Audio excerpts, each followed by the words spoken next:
केंद्रीय गृहमंत्री अमित शहा आज पुणे दौऱ्यावर एनडीएमध्ये उभारलेल्या पेशवेंच्या अश्वारूढ पुतळ्याचं करणार अनावरण।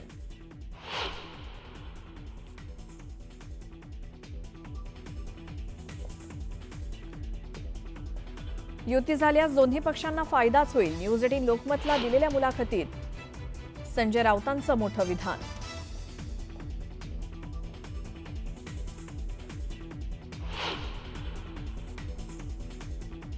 उद्या होणाऱ्या मनसे आणि शिवसेना उबाठाच्या मेळाव्याची आज रंगीत तालीम, दोन्ही पक्षांच्या प्रमुख पदाधिकाऱ्यांच्या उपस्थितीत रंगीत तालीम।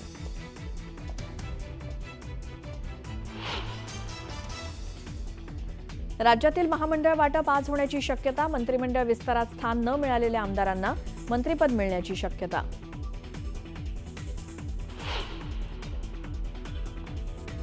शक्तीपीठ हायवेला विरोध वाढला, विरोधी आमदारांसह राजू शेट्टी पंढरपूरला जाऊन विठुरायाला साकडं घालणार।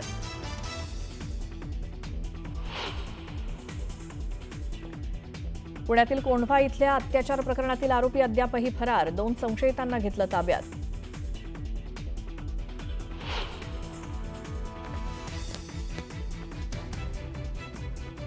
मुंबई पालिकेच्या उपनगरातील रुग्णालयांची दुरवस्था, आयसीयू सारखी व्यवस्था खासगी डॉक्टरांवर सोपवण्याची वेळ।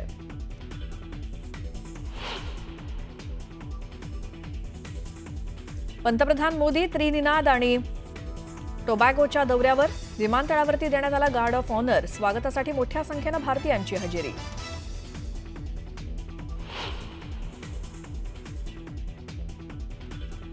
देशाच्या अनेक भागांना पावसानं झोडपलं, हिमाचल प्रदेशच्या मंडीमध्ये अनेक घरांचं नुकसान। गुजरातच्या राजकोटमध्ये मंदिरांमध्ये शिरलं पाणी, तर राजस्थानच्या अजमेरमध्ये पाणी साचल्यानं भाविकांना त्रास।